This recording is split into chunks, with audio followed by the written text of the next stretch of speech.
Hello, friends, and welcome back to Malicious Compliance Stories. Let's dive into a story of karma served in the most satisfying way. This tale features a family friend, Bob, who's built a reputation for being one of the stingiest people out there.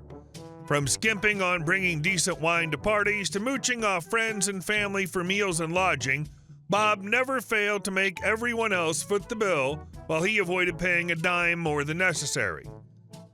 But before we begin, best way to support our channel is to leave comments, like, and subscribe with the turned-on bell so you don't miss the new video every single day. Here we go.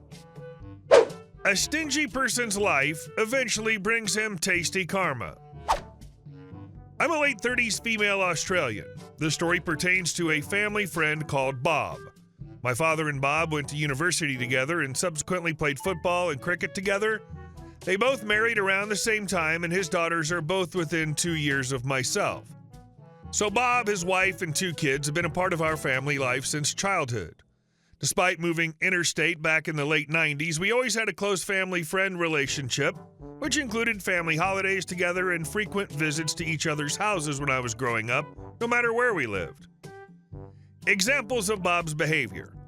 Bob has been stingy his entire life.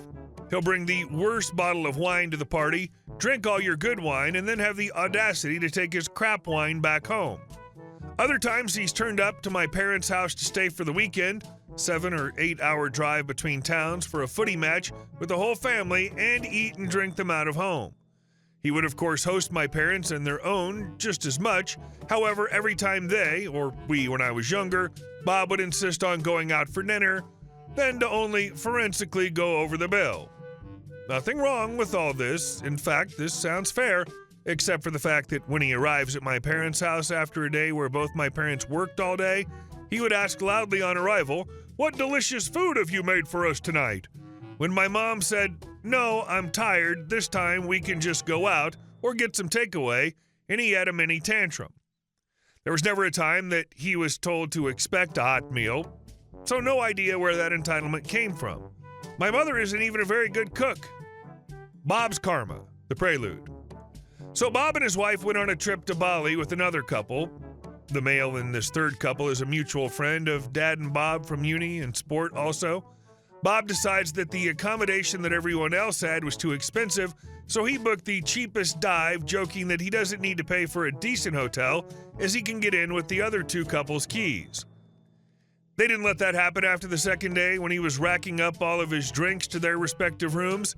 He even chewed through the prepaid $100 data that Mom had bought and stupidly gave him the password for her hotspot she keeps in on for her tablet and Dad's phone.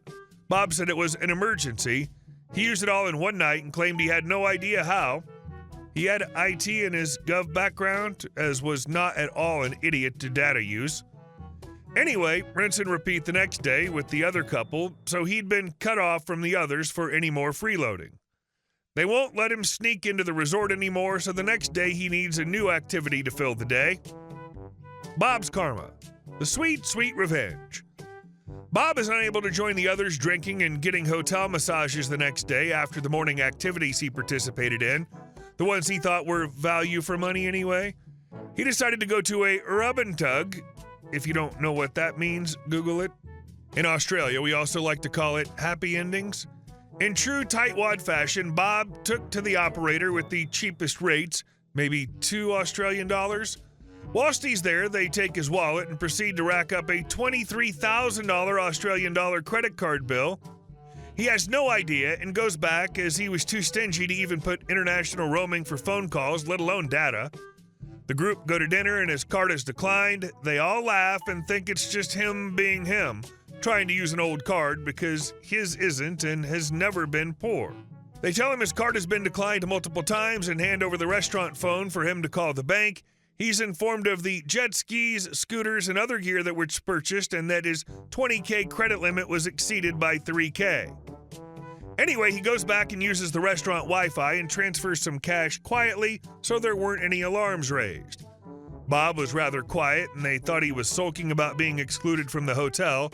His wife was still let in under the radar, as it wasn't her fault Bob refused to pay for the hotel, and Bob's wife had undergoing chemo before the trip, so the others insisted she be pampered, and they shouted her all the hotel services legitimately. My mom refuses to scam anyone or anywhere, to the point she'll pay back on behalf of others if she can when people are scammed and can't afford it. Bob, the boy who cried wolf. Bob decides to stay at the bar as he needed the free Wi-Fi to sort out a couple of small financial things, nothing serious, and that he will meet his wife back at their crappy accommodation. It was on the way for the other four to walk her there. Anyway, Bob ends up in the hotel lobby of where my parents and other couples are demanding he could get lift access to the floor my parents were on, as he needed internet and a phone. Mom and Dad were given a message along the lines of, "Some guy I've seen you with said come downstairs, he needs your internet and phone." Whatever the exact words were, it wasn't even close to eliciting any sympathy response to Bob, so they ignored it. He ended up at a bar with free Wi-Fi just to email my dad to tell him what happened and if he could let him in to use their phone and internet. It's after 1 a.m. Why didn't he just go buy a bloody SIM card? He still had a perfectly fine debit card, he just refused to pay for internet or phone use overseas, even when scammed $20K. I'd open his wine and pour him a glass, but not pour him any of the good stuff. Food bills are always separate checks if he's around. Home-cooked meals with him would be a can of SpaghettiOs. And our second story. She knows my boss. I've been enjoying these posts for a couple of months now and finally decided to join up and post a few of my own experiences, and boy do I have a few. I'm an old guy, so, well, I'll start with a hopefully short story. Like I said, I'm new at this, so don't flame me too much. Cast as M, me, K, Karen, OM, owner/manager. The year 1972. I'm 14 going on 15. A friend who was 16 and had a drop-top 68 Camaro. I went to a drive-in theater to watch some old B-movie sci-fi. Top down, of course. Middle of the second showing, I wanted some snacks. My friend told me what he wanted, so I headed in the direction of the snack bar. About halfway there, I walked by a car with a man and woman in it. As I start by, the woman, Kay, in a nasally voice says, "Hey kid, here." I knew immediately she was talking to me. She leaned out the window and said, "Give me 2 large popcorns, 2 Cokes, and a box of Milk Duds." Many moons ago, so I can't really remember what all it was that she wanted. I looked at her, taking note of her disheveled beehive hairdo, and just kept walking. I kept my head down and tried to ignore her as she instantly went full-on Karen mode and started screaming at me. I heard the man say, "Kay, don't," but her screaming drowned out whatever he was trying to say. Then I heard a car door slam, and the next instant I felt claws in my arm near the elbow as she grabbed me and pulled me around, screaming how she knew my boss. I jerked my arm away from her and told her to get her own stuff. Then I turned and started walking again, only a little faster. That's when I felt something hit me in the back, nearly knocking me down. She'd picked up an empty beer bottle and threw it at me. She started towards me again and telling me how she wanted to talk to my boss and would get me fired. She had a real motor mouth going and followed me on into the snack bar, still screeching at me. As we entered, she pushed past me and demanded to one of the people behind the counter to speak to my boss while pointing her finger at me. The lady behind the counter that she made her demand of just so happened to be the OM. OM looked at me, then at Kay and said, "Ma'am, he doesn't work here." Kay, "What?" That was my cue to tell what had happened. While I was talking, a guy walked in, listened for a minute, and said that he'd seen the whole thing as we went by his car, and every bit of what I said was the truth. OM stepped to a door to the back room where the Canon projector was, spoke in a low tone, and a very big guy stepped out. OM then told the K that she had better get back to her car and leave. Kay started to protest, but shut herself down when the big guy stepped out from behind the counter and towered over her. He followed her to her car, and they drove off. By the way, OM had never seen Kay before or since. A month later, I got a job working at that very same drive-in. A beer bottle? Not a can? Don't get me wrong, it'd be wrong of her to do that no matter what, but who throws a glass bottle at a kid's head? And our last story. Evicted neighbor parked their trailer on my driveway and tried to hook up to my power. Cops and council keep passing the buck. All right, Reddit, I got a real nightmare situation on my hands. So my lovely neighbor across the street got evicted last week. Instead of, moving on with her life, this cheeky parasite decided to migrate across the street and park their trailer on the driveway right next to my house. Here's the kicker, it's private property, and that driveway belongs to my landlord who owns the property I rent. You'd think common sense would kick in and they'd realize they can't just set up camp on someone else's property, but nope. They're apparently crazy enough to think they can live here rent-free. The audacity doesn't stop there, though. One day I caught them trying to hook up to my power and water. Like, seriously? I called the cops, and when they arrived, I thought this situation would finally get sorted out.